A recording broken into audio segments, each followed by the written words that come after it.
On, and we will let everyone in.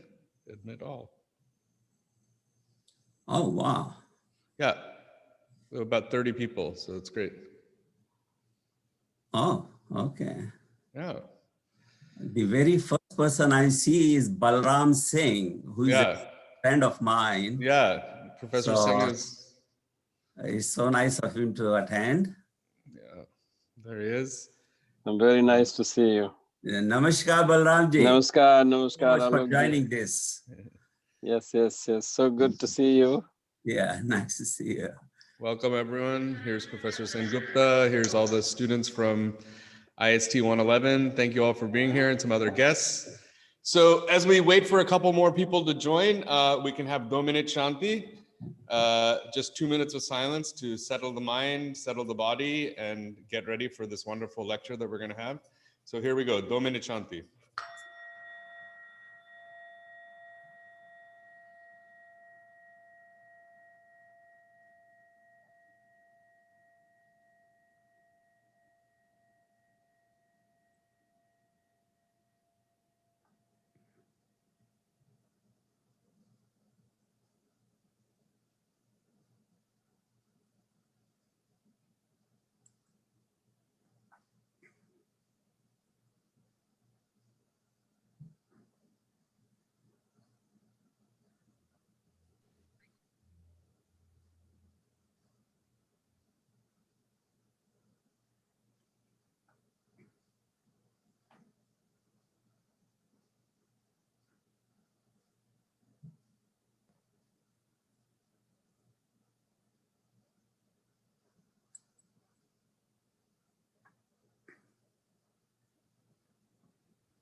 Thank you very much.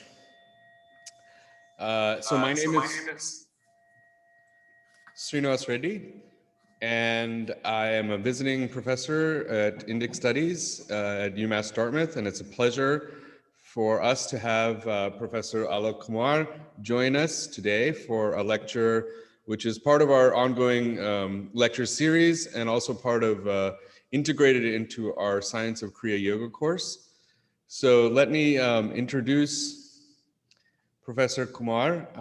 He is a distinguished teaching professor in the Department of Physics, State University of New York, Oswego.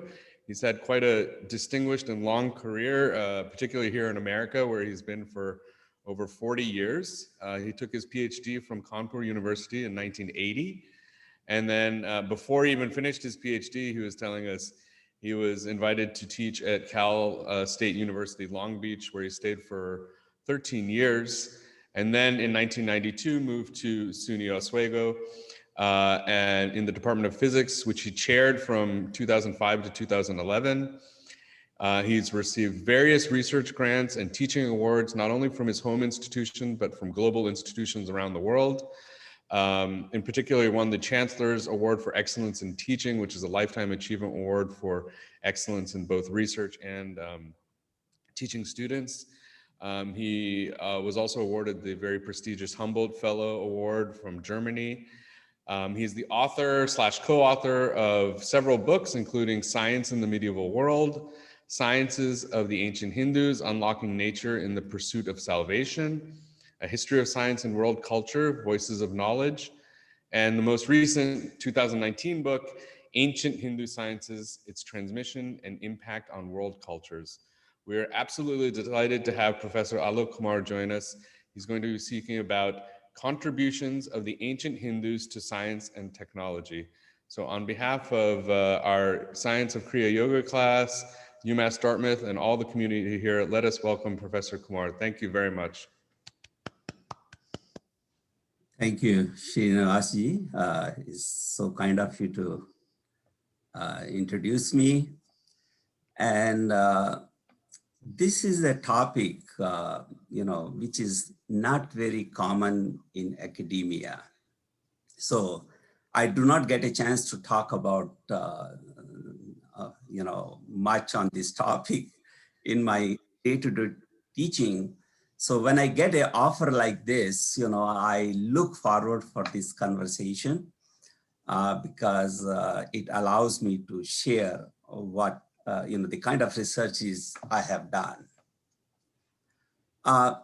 Let me tell you how I'm going to spend, the next 45 minutes. I'm going to talk a little bit about myself for a few minutes. And then I'll be talking about, this topic.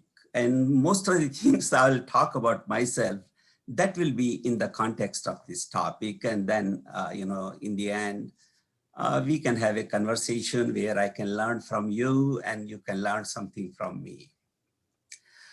In my case, I grew up in Haridwar. That's a very famous holy town in India. And there I learned a lot about religion. And I knew two things distinctively, and I had very little doubt about it. One was about Hindu religion. I learned a great deal there. And second was that India was a very prosperous country during the ancient and medieval period.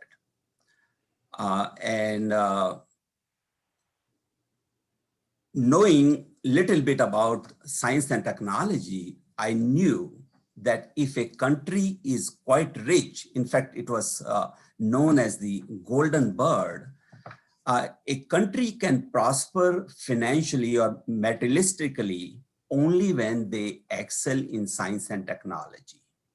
That is a basic rule,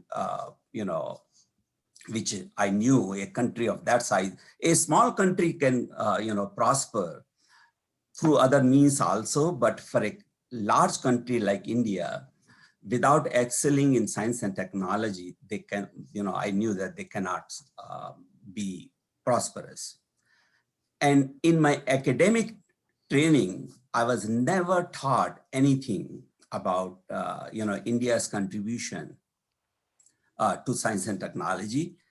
And so I had this curiosity that why we are not learning about science and technology and how India could prosper so much.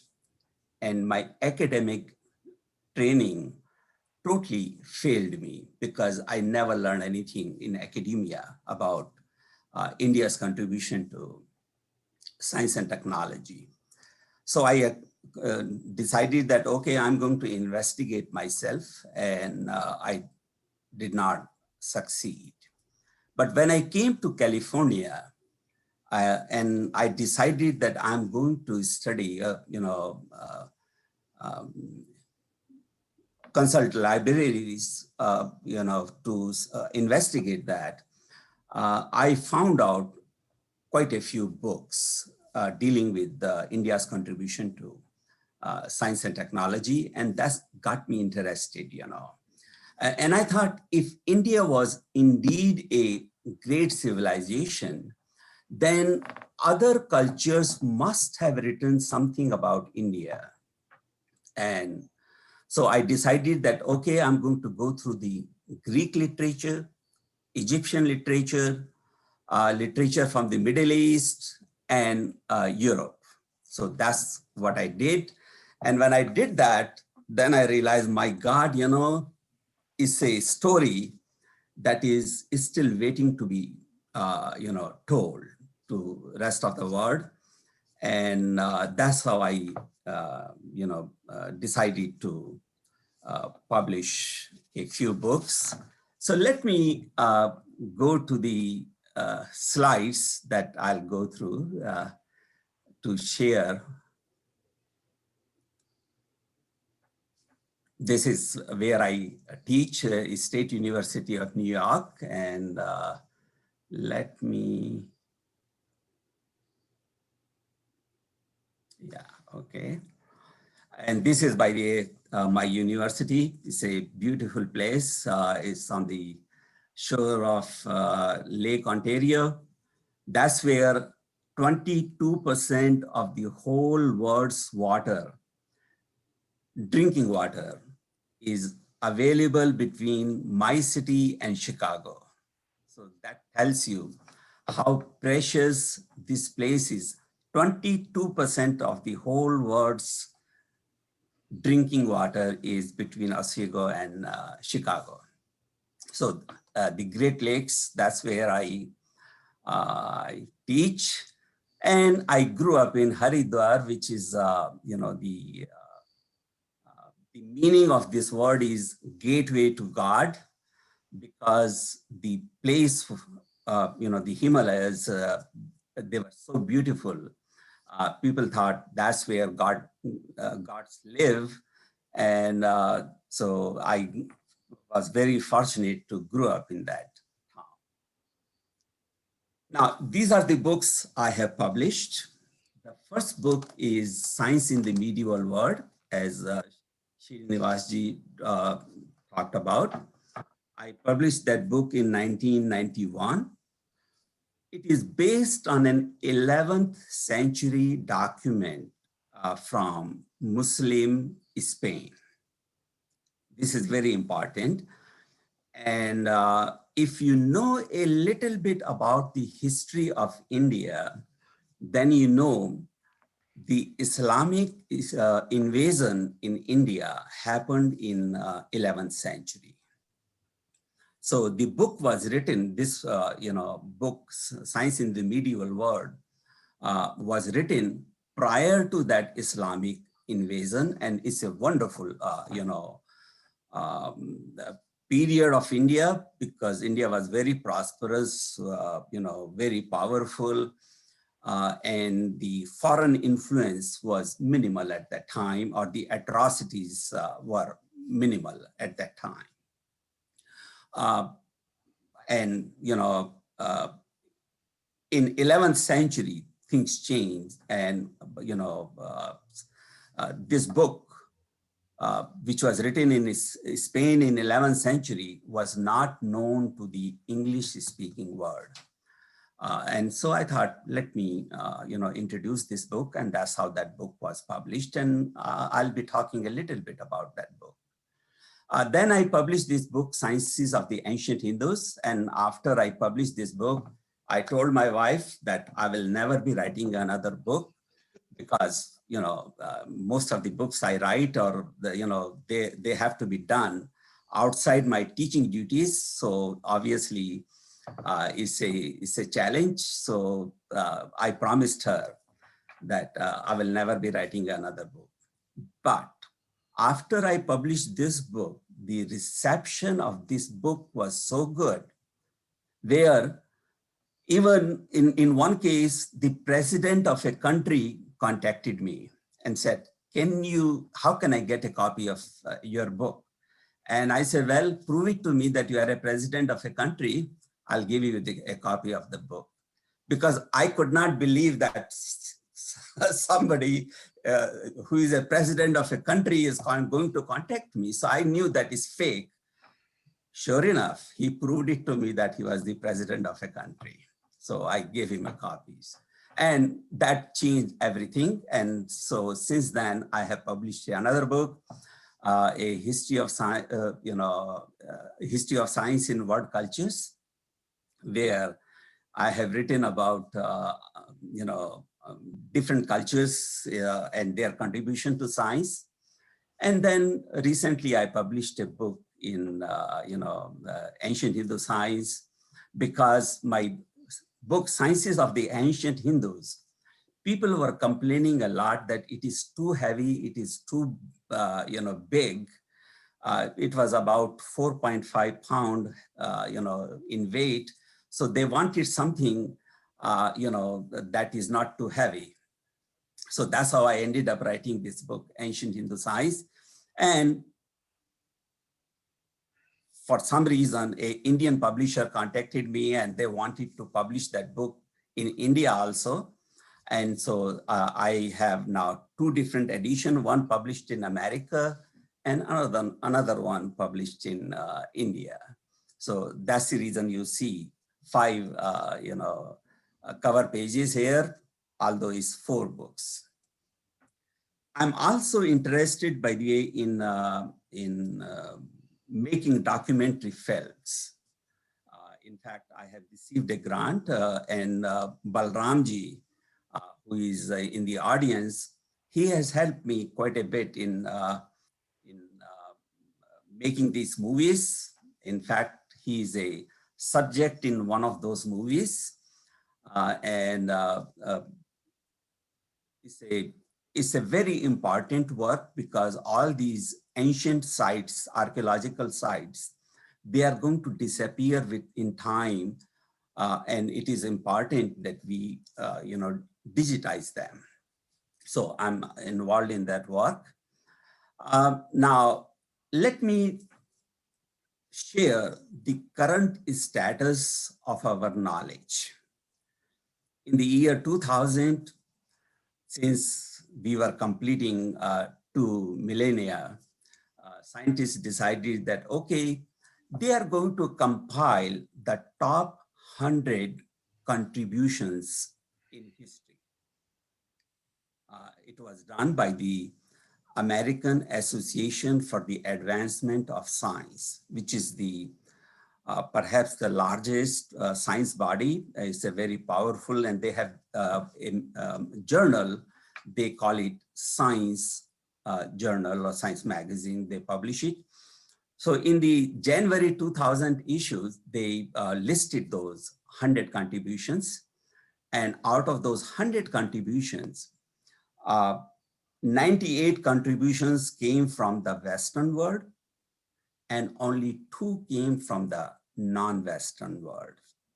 And one was the invention of zero, that was attributed to India. And second was the astronomical observations of the Hindus and Mayans. Again, in both cases, it is India, and no contribution from China, Africa, Latin America, and the Middle East. Now, astronomy is a very popular discipline in America, and I'm sure some of the people sitting in this audience, they must have taken an astronomy course in high school or in a university. And I wonder how many of them have learned about the Hindu astronomy or the Mayan astronomy. Perhaps not too many. And that tells you something that is so important that it is among the top 100 contributions in history of human being, basically, and we do not teach in our academic courses. So the point that I want to convey here is the knowledge that we are learning in academia, it is incomplete. I'm not going to say wrong, but all I'm going to say is it is incomplete. And this is a prime example, because an introductory astronomy course will not be talking about sciences of the Hindus or Mayans. By the way, the term Hindu, it is not I who chose it. It is listed there, in that journal. Now, let's come back to the first book that I published, as I mentioned, that it was written in 11th century in Muslim Spain. And the original book was published by Said al-Andalusi. He was a judge, which that basically saying that, he was a powerful man because, Qadi, they are, basically on the mercy of the king, and they implement Sharia laws, and that was his role. So he was a Muslim whose job was to implement Sharia laws, and he was a very good scientist also. And he decided to compile perhaps a first book on the history of science with a global outlook, because prior to that, most books were written about their own country, but not on a global, with a global view. So that book was Tabaqat al-Umam, Category of Nations. Basically, he categorized nation based on their contribution to science and technology. And this book became very popular in the medieval period in Europe and suddenly disappeared. So became extinct, where the English-speaking world had no clue about this book. Why it happened, you will know in a minute. So let me share what is written in that book. And by the way, this is not me. It is the author sitting in Spain writing about the world history. So this is what he wrote. The first nation to have cultivated science is Hind. This is a powerful nation having a large population and a rich kingdom. Hind is known for the wisdom of its people. Over many centuries, all the kings of the past have recognized the ability of the Hindus in all branches of knowledge. So basically saying that Hindus have made contributions in all branches of knowledge. When I'm saying all branches of knowledge, that means including science also. Now, admitting it's a very powerful nation, and people are known for the wisdom of its people. This is something I think quite relevant and important.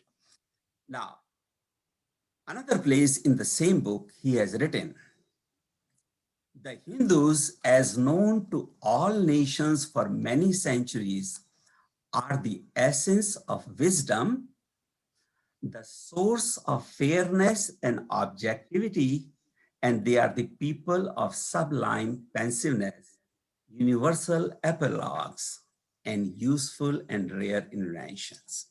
This is so important, and I want to spend some time on this slide. First, again, coming back to, he's saying that India is, or Hindus are known for wisdom. They are also known for fairness and objectivity. Universal epilogues, this is something very important. Basically, it means that Hindu moral stories are universal in nature. That means they do not define rules, one for Hindus and another one for non-Hindus. Their moral stories, the rule that is applicable to Hindus is also applicable to non-Hindus. That is something unique in that culture. And so it's not that if you are Hindus, then you have a one tax rate, and if you are non-Hindus, you have another tax rate, which has happened all over the world, by the way. Based on religion, there was a tax rate, and many other things. I don't want to get into those because of the limitation of time. And Indians are known for useful and rare inventions. Now the issue is, what are those rare inventions. And that's something we are going to talk about in this lecture.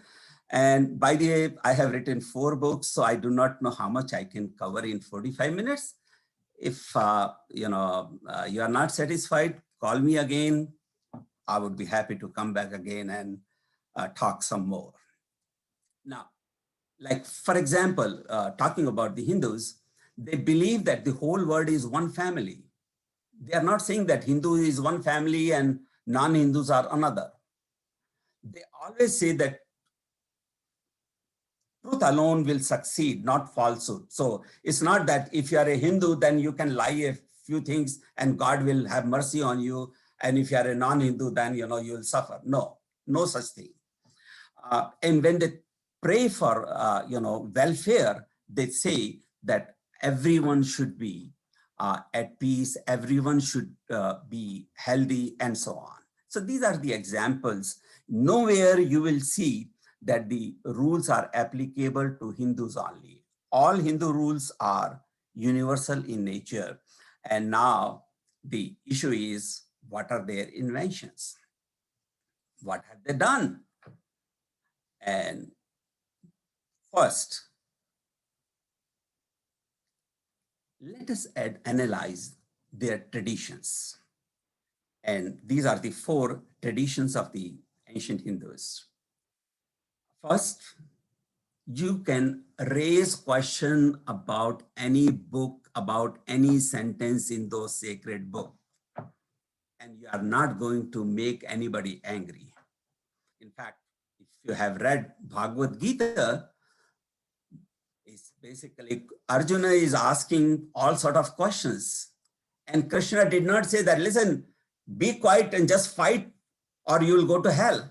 No, Krishna answered every question he raised. So we are Hindus, we are seekers. We are not believers. So, that's a very important issue. So you should be able to ask questions, means you can use your rational mind rather than just believing something on faith. Second thing, you resolve differences using debate. Again, if you are debating, that means you are using your rational mind. Respect and admiration for gurus. Gurus are known. I mean, the word guru is a part of now English dictionaries coming from India, part of Sanskrit language. And the reason is, the prominence of gurus in Hindu society. Now, if you are respecting guru, what does it tell you about their society? That means knowledge is,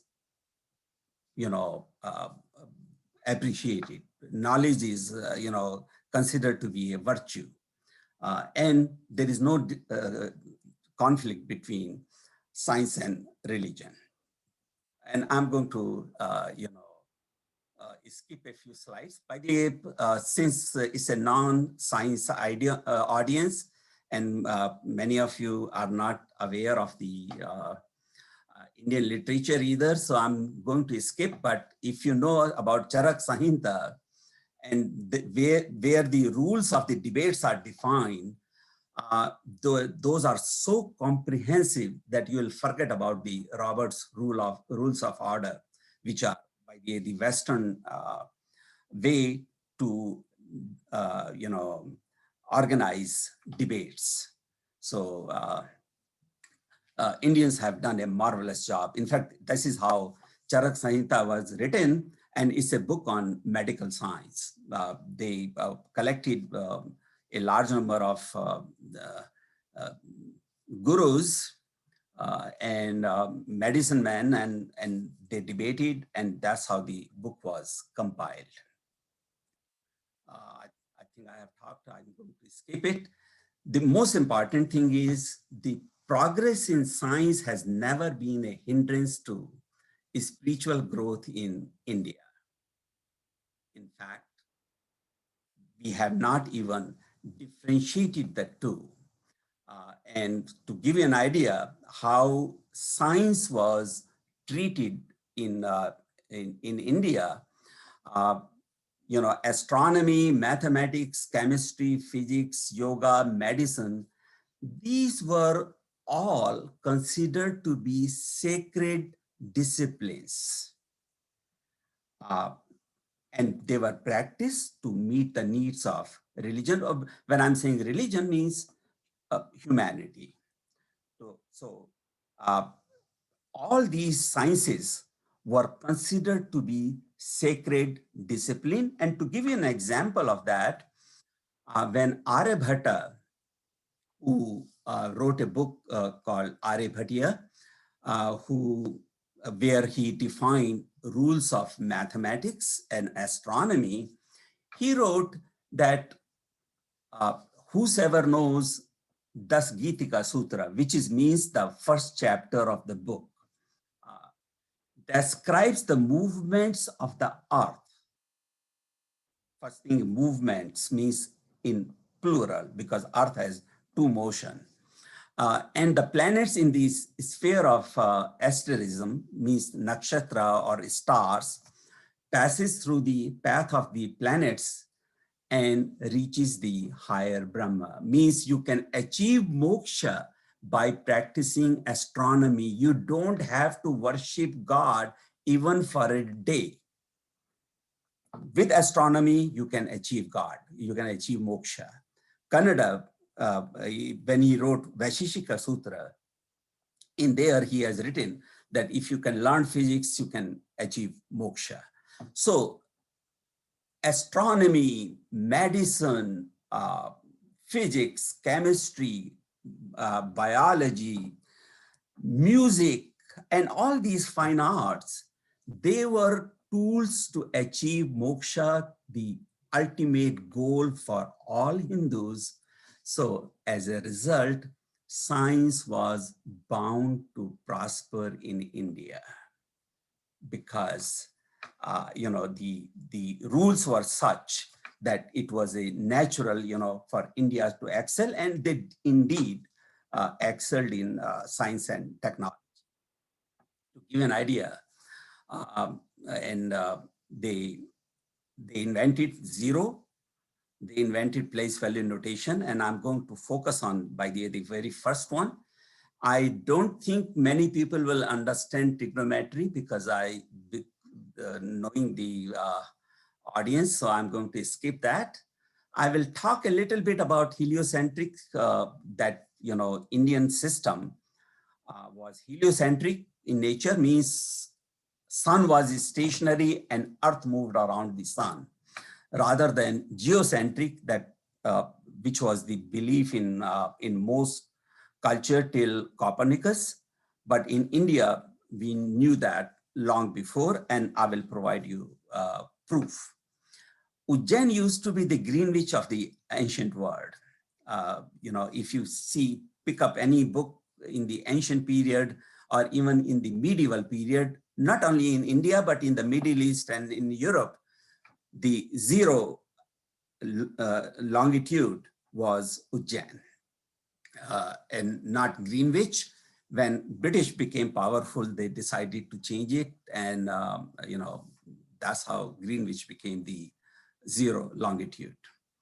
And so on. And I think I will be running short of time. So let me just talk about zero and the place value notation. And let's see, if I can cover some of the other topics. First thing is, zero evolved out of philosophy. So zero, which was a mathematical entity, actually evolved, out of philosophy, where they were trying to define God, and God had two, they used two different approaches to define God. One was to define the attributes of God. So when you define the attributes of God, God can be a male, yes. God can be a female, yes, and so on. You can continue. So you end up with infinite. God can have, infinite attributes. So end result, they were able to define infinity, which was a great mathematical triumph. Now, in the non-attributes, where you are, you are dividing, basically, you are, saying God is not that, neti neti, where God is not this, not that. So if you say God is male, you'll say no, because God can be female too. You say God is female, and you will say no. So whatever is left is God too. And that nothing is not a vacuum that you have created, but it is the essence of everything. So that Nirgun Sarupa, with which they defined this mathematical entity, Shunya, which was celebrated by Hindus as well as Buddhists, became a mathematical entity later on. And in India, it was called Shunya. Shunya means nothing. When Arabs learned it, they chose a word nothing in their language, and that word is sifar. Sifar means nothing. When Muslims taught it to Europe, they called it cipher, which is quite similar to sifar. Then Italian decided that they don't want to spell it with the C, they decided to spell it with Z. And then eventually French called it zero. So that's the journey it has taken, all the way from India to Middle East to Europe. And my feeling is, if you teach this journey to an elementary school kid, the first reaction that elementary school kid is going to have is, what is India? What is the Middle East? What is Arabia? Suddenly you have a way to globalize that child. And we are missing that opportunity big time. We do not educate, we do not globalize our children at a very young age. And then we wonder, why can't we get along? Why do we fight? Well, academia is not playing its role. And when I'm saying not playing its role, basically I'm asking people to teach the truth, the true journey that knowledge has taken. So we are, even to some extent, not propagating or restricting the truth. And I think is rather unfortunate in my mind. Place value notation. This is another very important thing. When we write 11, we write 1 and 1. And the 2 1 that we are writing, they are different. They are not the same, because the 1 on the left is 10 and the 1 on the right is 1. This kind of notation, we call it place value notation, is what we use today. Without that, all these fast mathematical calculations and mathematical operations are not possible. Without that, computers will not be possible. And it was Indian invention.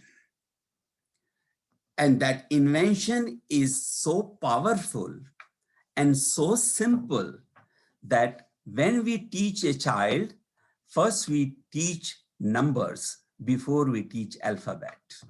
So that gives an idea what a marvelous invention that is, that you can teach a child easily before they even learn ABC. They can learn 1, 2, 3. So that's Indian invention. And now the issue is, if it was an Indian invention, how did it spread, to other cultures? So let me tell you, a Syrian statement written in 7th century.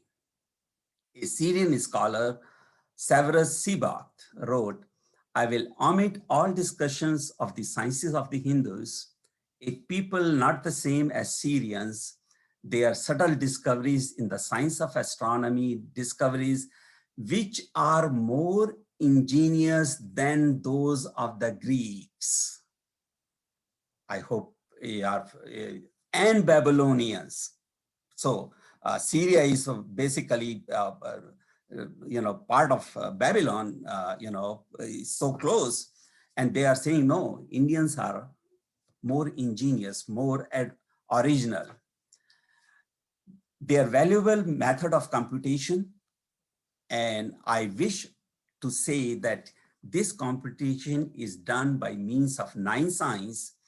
If those who believe because they speak Greece that they have reached the limits of science should know these things, they would be convinced that there are also others who know something. So this is a senior Syrian scholar saying that in the 7th century.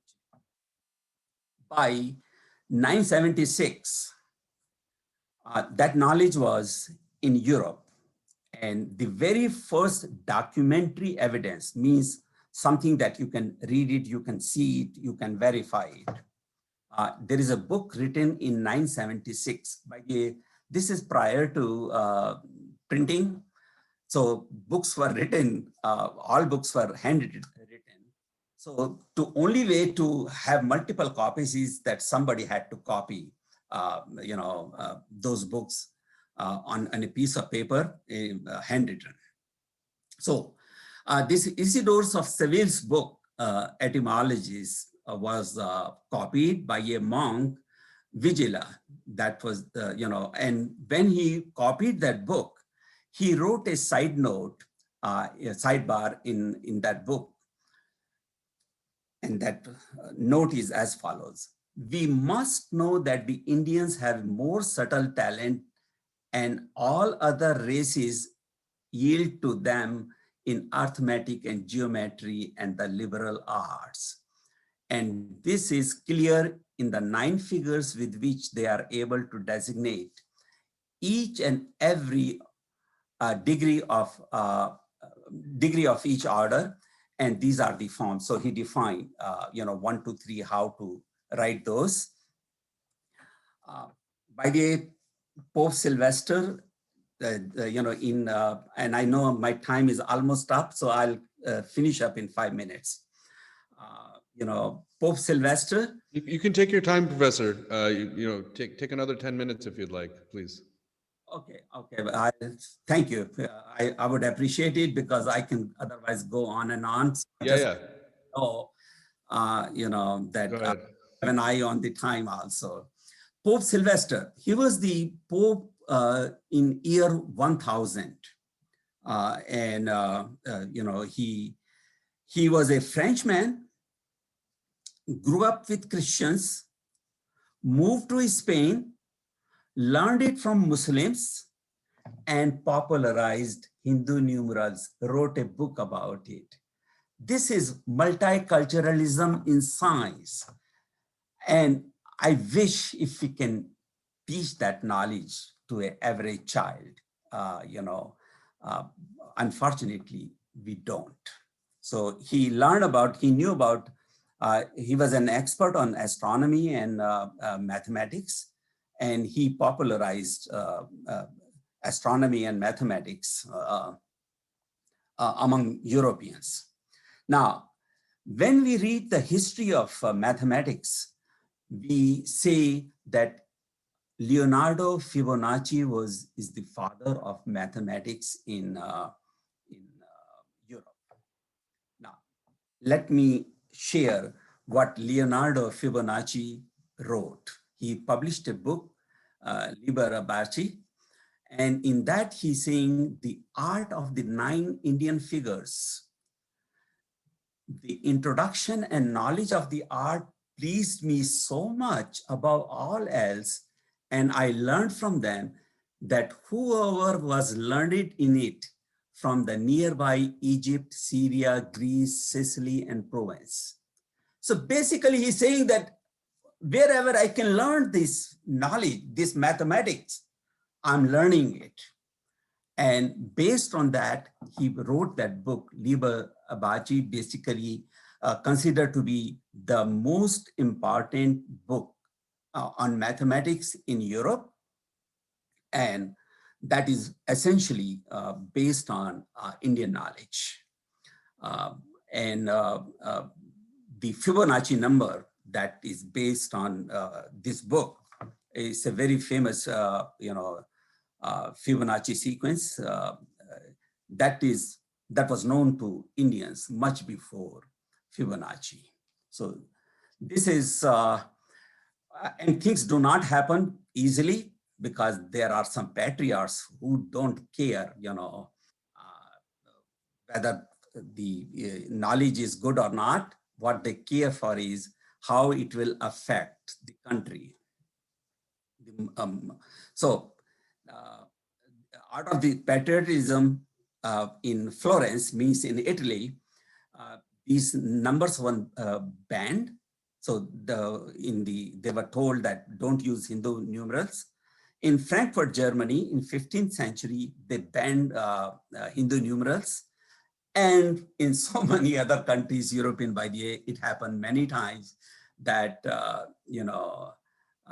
these numerals were banned, but ultimately is the truth that is the winner, and that's what happened. And today, Hindu numerals are used everywhere in the world. And I am going to stop here because I think, I should stop because otherwise I'll keep going on and my time is up. So thank you for giving me this opportunity, and let me just share something which I want to, share with you, the summarizing message that science does not belong to one culture or one gender.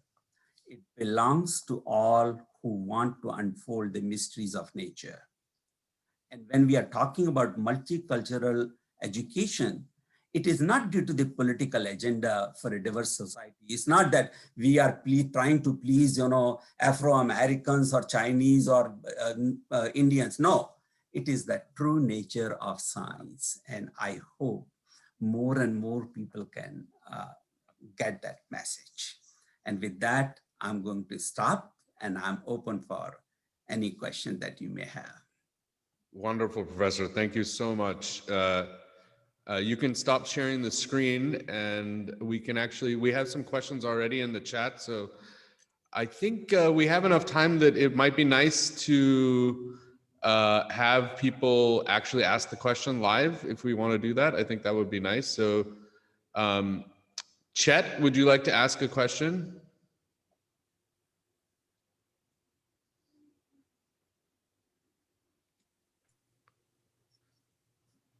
All right, we'll come back to that one. Christian, would you like to ask your question? Actually, that kind of links to a number of questions, so go ahead. Christian's one of our students. Just based on the short excerpt that you, Professor Reddy sent of your book, I was reading through it and I realized a lot of, contributions to science and philosophy and astronomy that in my K through 12 education, I was kind of led to believe that a lot of these were originally from Greece. And I know at the end, you address that, right? Like that there's a degree of connection that is not unique to the advances of Islamic science and the story of how we acquire knowledge is advanced through globalization. But, just the complete lack of acknowledgement of Hindu contributions come from a reluctance to globalize, do you think? Let me share my views on what you are asking. First thing is, you have mentioned that, Greece is usually the originator of most of the scientific ideas. So I want you to think about, this issue. First, what is the modern size of Greece? Let me share it with you. The size of Greece is the size of Florida. Now, in the ancient period, maybe it was bigger, and we know that it was bigger. But think about it. The way we are teaching science, we are saying that everything came, or a large number of things came from a place which is of the size of Florida. Does it make sense? It doesn't. Yet, we have been doing it for the last, many centuries. So, there is a serious flaw. Now, second thing is, let me use an analogy. If I want to subjugate you, there is a set strategy that I can follow. Number one, I can prove to you, or will try to prove to you, that I'm your well-wisher. And then I'm going to convince you that you are weak, you need me, so that, and I will help you as long as you follow me. And then if I succeed in that, then it will be very easy for me to subjugate you. Something similar in analogy was done to cultures. And, that's, unfortunately happened, and they were very good at that. History. Now, many of us can say, oh, why do we need history? It's a yesterday's news. We don't need history. I want you to know that history is basically the memory of a culture, memory of a civilization. Just think about what will happen to you if you lose your memory as a human being. You will be reinventing the wheel every single day. You will not be able to function.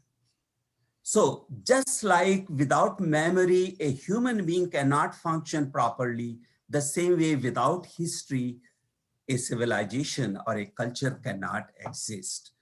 They will keep making the same mistake again and again.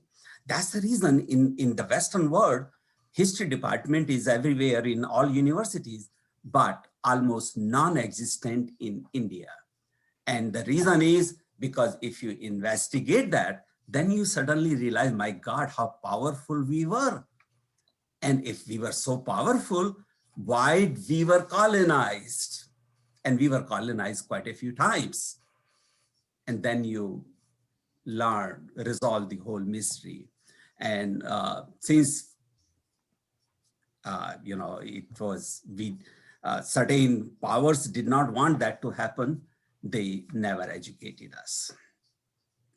And by the way, this is not nothing controversial about it. So whatever I'm saying, it is a pretty much well accepted fact that science as we teach, or as it was Eurocentric.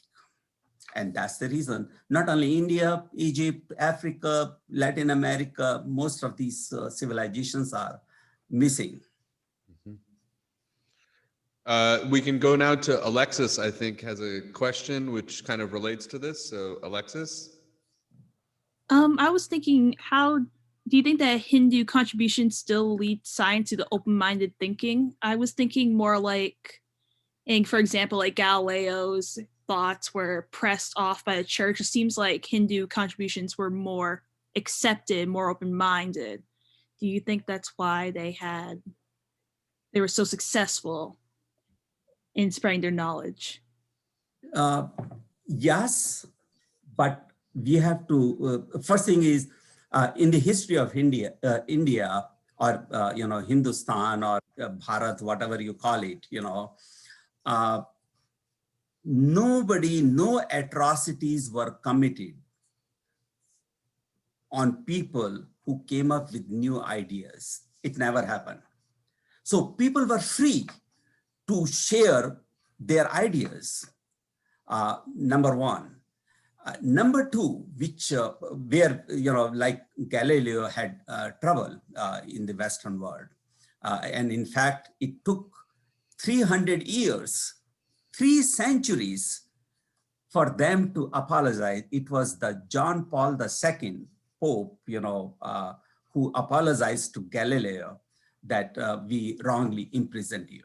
So that tells you, that it took them 300 years, and the reason was they were ridiculed, and I admire John Paul II that he had the courage to admit that there was a mistake made by the church. Is remarkable. But more important than that is also, the fact that with the help of astronomy, medicine, and all the fine arts like music and so on, you could achieve liberation, moksha, which is the ultimate goal for all Hindus. And that was another reason why science and technology or fine arts, these different disciplines flourished so well in India. Wonderful. Excellent. This is a perfect segue to Dr. Singh's question. Dr. Singh, would you like to ask a question?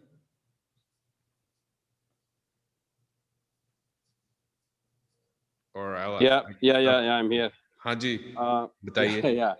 My question, Alok ji, is that what is so special about Indians or Hindus that allows them to think of these subtle things, historically, traditionally, and philosophically? Yeah, well,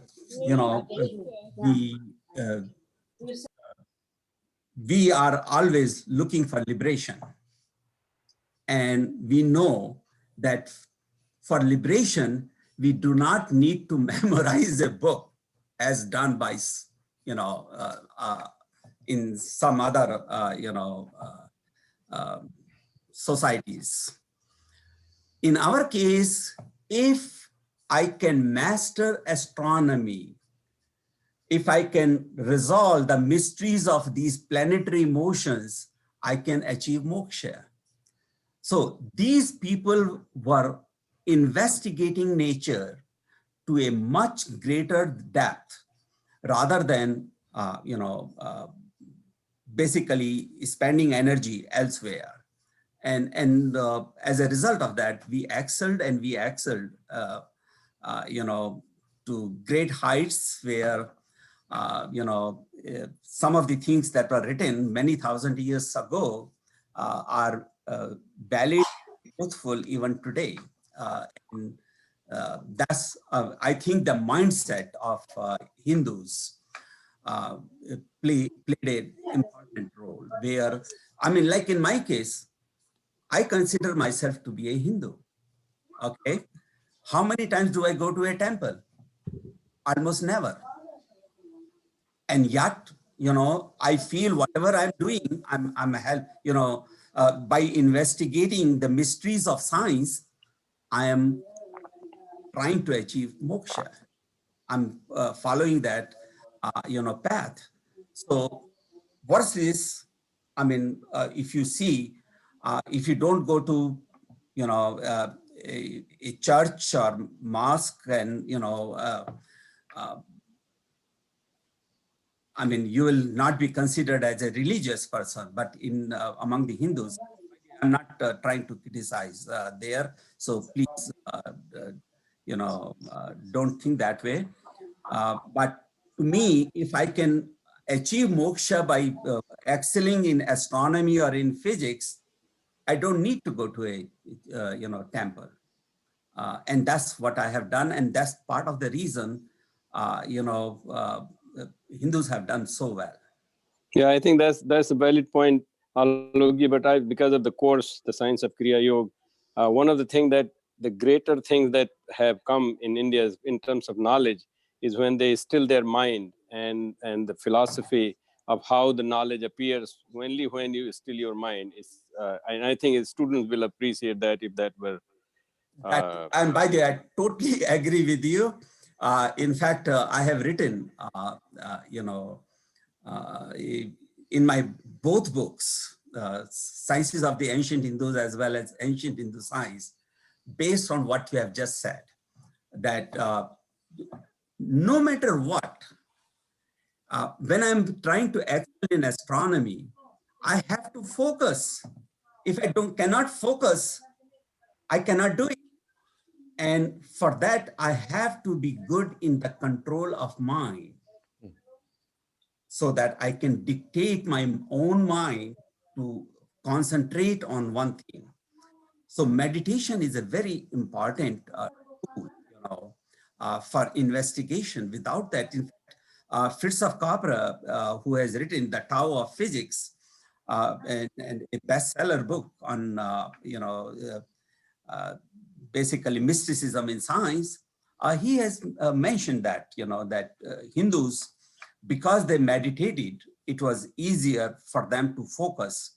And because they were able to contemplate better, they came up with these discoveries and inventions. So I totally agree with you. Thank you. Wonderful. So, I mean, maybe if I could just add, I think a theme that we've been discussing in class is, as much as there is science is kind of understanding the outside natural world, there's an inner science also that balances that. So having a kind of balance between that inner knowledge that comes with the quiet mind and then the kind of dynamic natural world, and harmonizing these two seems to be kind of a touchstone of the Indian knowledge system. So we can go now to Professor Sengupta's question on Sanskrit texts. Professor, would you like to ask your question? Srinivas, before I ask my question, when you called Chet wrote in the chat box that his mic is not enabled. So if you could please read Chet's question. Oh yeah, sure, I can do that. So this is Chet Bonchek has a question. He says, Ramanujan, Srinivas Ramanujan, I guess. Srinivas Ramanujan credited his contribution to mathematics as divinely inspired from his goddess. From this claim, we can infer his level of meditation and concentration. Very good. So this is exactly the point. Was quite deep. Have you come across, Professor Kumar, any references where he is considered as being who has achieved moksha from his study of mathematics? Well, first thing is whether he has achieved moksha or not, I cannot, prove it, or because I do not know what happened to his soul. So I cannot prove it, that. But if you are achieving moksha, what are the symptoms? The symptoms is you are contented within yourself. In this life, forget about what will happen after life.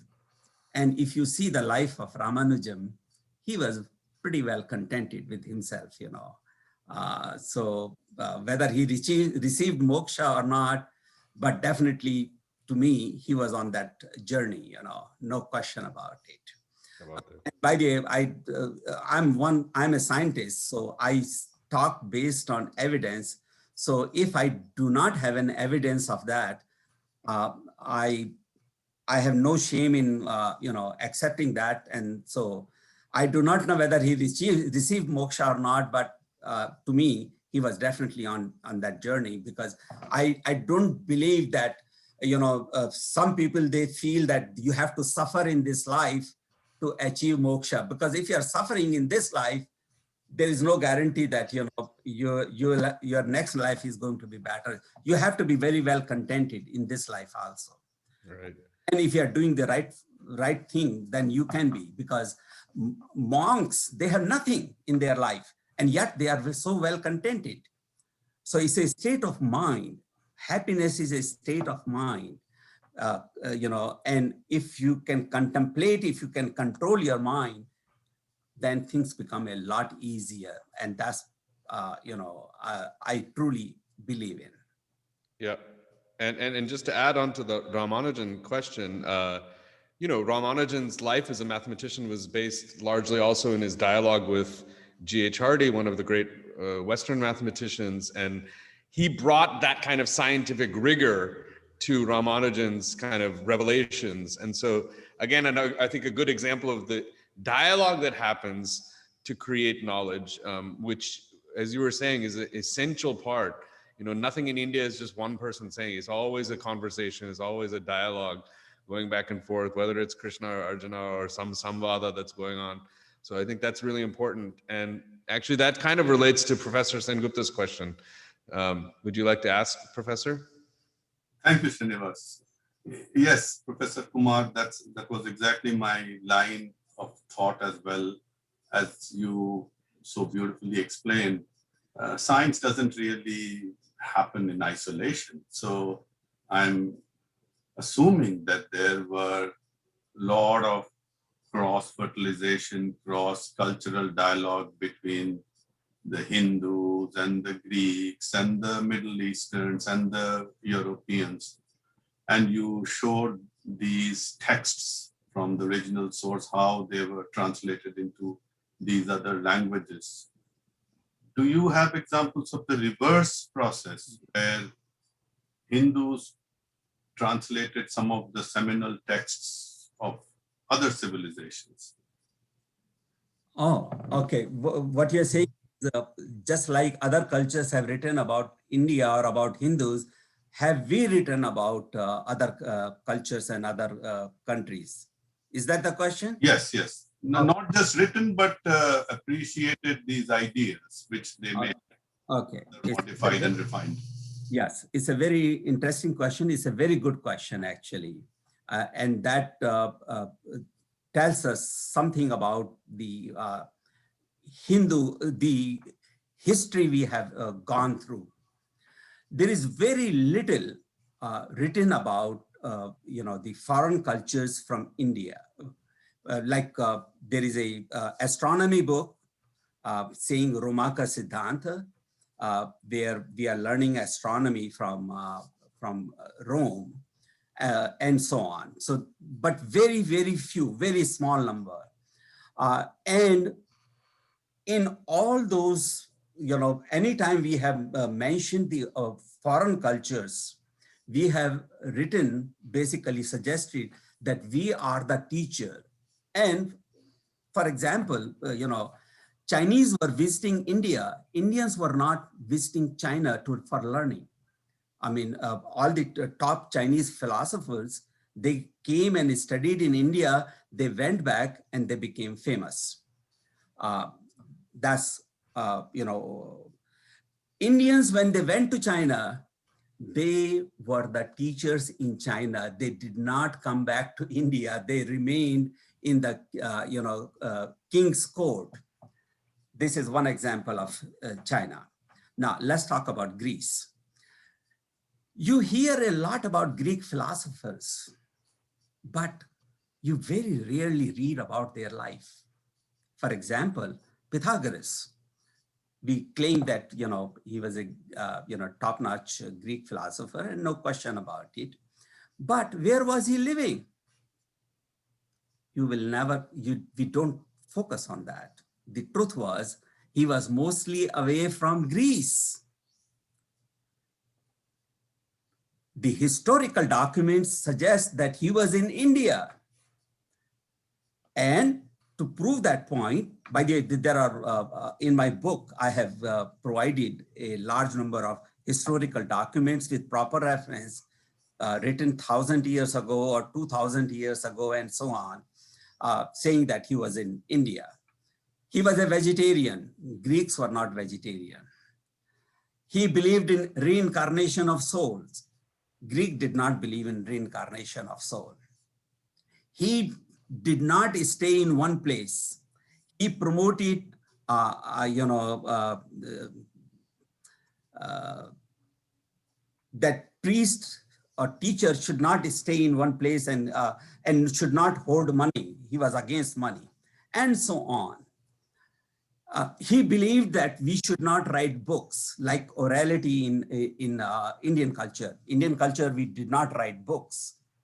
We were an oral culture. All that is not a coincidence that, it happened. So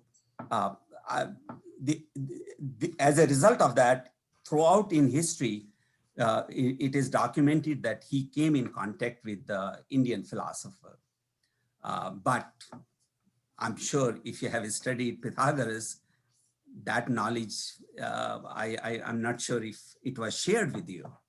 So that's how it is. So Indians have written very little about, and I want to give one more example, that China became a Buddhist country. Not one person was killed in China for that.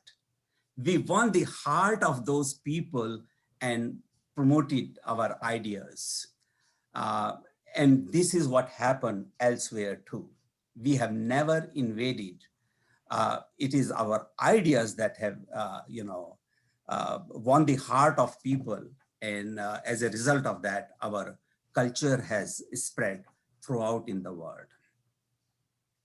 Well, I think that's a wonderful place to conclude. Let's all take this opportunity to thank Professor Alok Kumar for a wonderful, wonderful talk and discussion. Oh, Belaji, you have one question? Go ahead. Thank you. I'm so sorry to be asking you at the last minute, but That's okay. mulling it in my mind, and I thought it best to have a clear understanding, because this just was there in my mind, that this was the issue of dialectics and how the Greek that you just mentioned, the Greek philosophers, they used to discuss a lot, and then there was a lot of not just discussion, but a question answer session. And I was wondering, through this questioning and dialogue, they reached certain conclusions on philosophy, which were so important to the way of life, or you can say even moksha. By chance, and I'm not sure about this, but it just occurs to me that, is it possible that this was because Indians were also doing it in ancient times? And did it come from India, this way of getting at the truth by a question and answer, a dialogue? Okay, I have a few things that I would like to share, and I hope I'm not, if you want to leave, you can leave, and, because I'll continue. I have nothing else to do with my life, so I have plenty of time. But I want to share two things here. Number one, if you see the history of discoveries and inventions in human history, you will realize that most of the major discoveries or inventions happen because of the intuitive insights and not because of logic. This is a pretty well-established fact that most of the major innovations and discoveries that happened in science have happened because of the intuitive insight. In fact, there is a book written by a very famous Nobel laureate, Creativity and Intuition by Hideki Yukawa, a Japanese Nobel laureate in physics. And he says, he's admitting in that book, that most of the discoveries come from intuitive insight. What are intuitive insights? Basically, that's where if you empty your mind, suddenly, a new idea will come. That it's like, I'm going to use an analogy, and I hope it's an appropriate analogy. I do not know, you are the judge. When we are leaving for, for some travel, we know that we are not going to come back for the next few days. The moment you leave the house, suddenly you realize that you have forgotten something in the house. This is a very common experience. The reason is we realize it after we leave the house is because our mind is empty. When our mind is empty, we can think properly. So there it plays a very important role. Second thing, in my case, I have traveled a lot. So every time I go to a new place, I look for people who give me resistance, who are, who like to debate with me, who like to give me a hard time.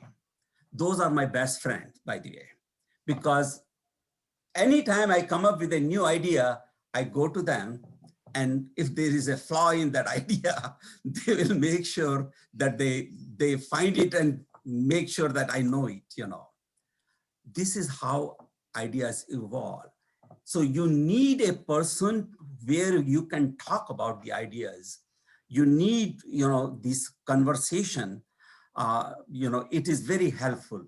And that happened in India between guru and guru and disciple. And in that, by the way, it is not only the disciple who was learning, it was the guru also that was learning, because he had to explain those questions. So they were learning from each other, it happened in Greece. Aristotle, that's how he was, he would walk to, in his garden, and disciples would follow and ask questions, and he answered those questions. This is what Pythagoras did, and so on. So this is a standard practice. You need people to bounce ideas, that is extremely important to evolve those ideas. So this oral interaction is extremely important for the growth of science. And that's what happened in India, and in Greece, sorry.